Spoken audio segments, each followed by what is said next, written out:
अस्सलाम वालेकुम, कैसे हैं आप सब। आज हमारा लेक्चर नंबर 30 है, जिसमें हम थायराइड ग्लैंड के बारे में पढ़ेंगे।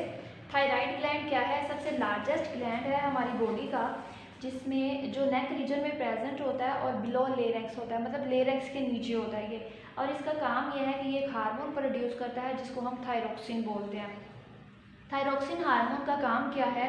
वो हमारी बॉडी में मौजूद खुराक को तोड़ता है और एनर्जी की प्रोडक्शन करवाता है।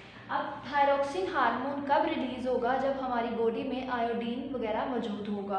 अगर ऐसे पेशेंट्स जिनके अंदर आयोडीन की कमी होती है तो उनमें ये वाला हार्मोन रिलीज आउट नहीं होता, और बदले में क्या होता है कि उनकी थायराइड ग्लैंड या जो नेक रीजन है वो स्वेल होना शुरू हो जाता है।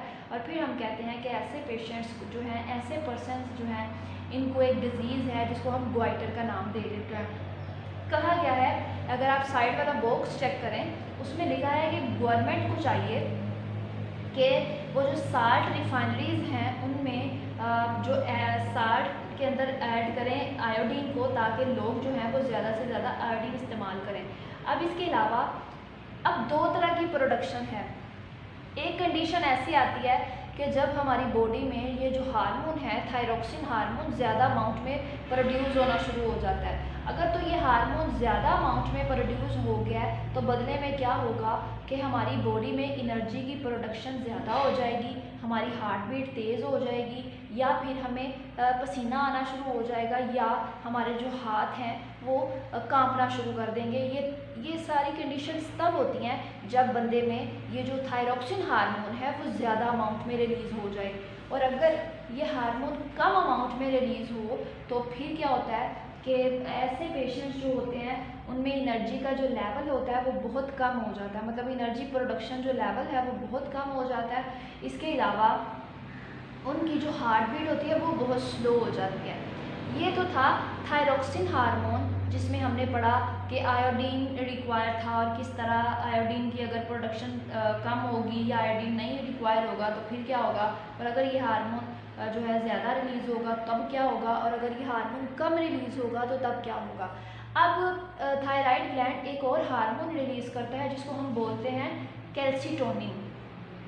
इसका काम क्या है? इसने ब्लड में कैल्शियम के लेवल को मेंटेन करना है। मतलब मेंटेन करना ये है कि अगर उसका लेवल 30 है तो उसने उसको 30 तक लेके आना है। अगर 50 तक चला गया है तो उसने कैल्शियम को ब्लड से पकड़ पकड़ के या एब्जॉर्ब करके उसको बोन्स में स्टोर करना शुरू कर देना है। कैल्सीटोनिन का रोल ये है कि इसने ब्लड में मौजूद कैल्शियम के लेवल को डिक्रीज़ करना है और उस कैल्शियम को मूव आउट किधर करना है? बोन्स की तरफ। तो ये हमारा आज का लेक्चर था जिसमें हमने बहुत अहम इम्पोर्टेंट टॉपिक था, ये लॉन्ग क्वेश्चन है जिसमें हमने थायराइड ग्लैंड के बारे में पढ़ा। ये आपके पेज नंबर 48 पे मेंशन है। इसको आपने as a long question prepare करना है और थायरोक्सिन और calcitonin as a short run करने हैं। और आपको पूछ सकता है कि write down the names of hormones produced by thyroid gland, तो वो हमारे पास कैल्सीटोनिन है और थायरोक्सिन है।